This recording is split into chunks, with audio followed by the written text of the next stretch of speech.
Hello again, this is Alister McGrath at Oxford University, looking at the use of analogies in science and religion. Now, in the last presentation, I looked at how we use analogies and models in the natural sciences. And the main point I was trying to make here is that these are useful in helping us to visualize complex systems, but we do need to be careful. We have to be careful not to assume that every aspect of the model corresponds to what is being modeled. So how, you might ask, are analogies and metaphors used in theology? Well, there are some important parallels, such as the need to visualize something complex and the same risk of assuming the analogy is valid in every respect, which it clearly is not. Now, Christianity uses an analogical or metaphorical language to speak about God and related themes like the nature of salvation. And the reason it does this is that these realities exceed the capacity of the human mind to comprehend them. And so in both science and religion, we have to use models to cope with a reality that is greater than what we can visualize. For example, we might think of God as a shepherd, which is very accessible, it's very engaging, it's quite helpful, but the analogy is useful, but it's incomplete. Another point to make is that there's not a direct correspondence between models like God as shepherd and God. So the key point I want to make here is that analogies are very useful in theology. But again, we just have to be alert to the risks we run in using these. Since we can only partly grasp the reality of God using models or analogies, we often need to use multiple models to deal with complex matters like the Christian understanding of salvation. So let me focus in this talk about the area of theology traditionally known as theories of the atonement or the work of Christ. And the point here is the New Testament uses a rich range of visual images to try and express and communicate the Christian message of salvation. And these images or analogies would have been familiar to the original readers of the New Testament. Here's one of those analogies. Christ gave his life as a ransom for sinners. We find that in the Gospels. How should we interpret that model of salvation? Well, what we know of the cultural use of the model of ransom in the first century world suggests it has four core elements or themes. Here's what I think they are.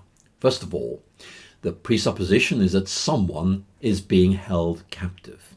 Secondly, the model assumes that a payment of some sort is made to secure this person's release. Thirdly, there's the assumption that there is someone to whom this payment is made. And then fourthly, there's a final act of release and rejoicing in which the captive is restored to freedom. So are all of these elements theologically valid? I don't think they are. Let me explain. The New Testament proclaims that we have been liberated from captivity to sin and the fear of death through the death and resurrection of Christ. But it doesn't suggest that Christ's death was a ransom that was paid to someone. But in the everyday sense of the word, a ransom is a sum of money or goods that is paid to someone. So the point I'm going to make here is that this is a point at which the analogy is being pressed too far. I certainly concede that some early Christian writers thought that this was part of the analogy and they pressed it to its limits. They concluded that Christ's death was a payment to Satan to secure our freedom. But I think the analogy simply breaks down at this point, and we have to recognize that here is where we stop. Now, the Oxford philosopher of religion, Ian Ramsey, pointed out the Bible provides us with a range of models for God and salvation, which helps us to identify the core ideas and also to work out which aspects of each individual model should be carried over into our thinking about God. And Ramsey's point is that these models of God or salvation, if you like, interact with each other and modify each other. They help us to realize in what respects and in what extent these analogies can be carried over. But theology does more than simply reflect on analogies or models found in the Christian Bible. It also develops models or analogies to help us explain or understand key theological ideas, like, for example, the idea of God as creator. How do we visualize that? Well, Christian theology has used several analogies to help us explore this matter. Let's look at two of these briefly and see how they work and what ways in which they can go wrong. The first of these is the idea of artistic expression. And many Christian theologians speak of creation as the handiwork of God. They compare it to a work of art, which is both beautiful in itself as well as expressing the personality of its creator. And we find this, for example, in Dorothy L. Sayers' famous work of 1941, The Mind of the Maker. And her argument is that this model of creation helps us to visualize God's self-expression in the created order. And I'm sure it does. The second image is that of construction. And this analogy is very, very important because it draws attention to both the creator and the creation. It's like God building something. In other words, it's all about ordering things, putting them together in a way that is wise and beautiful.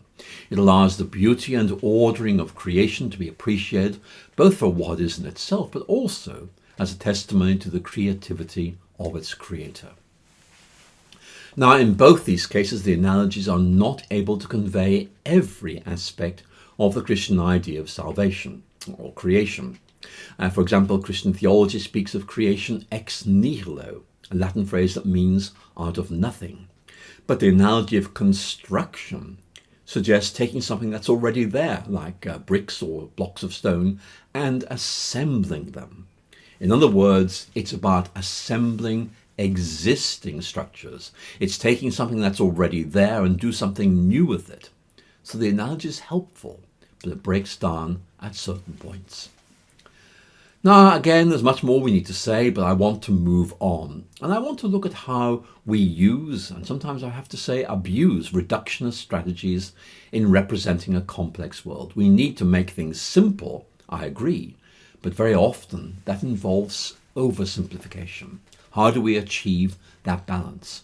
I look forward to speaking to you again very soon when we look at this point in greater detail. Thank you for listening.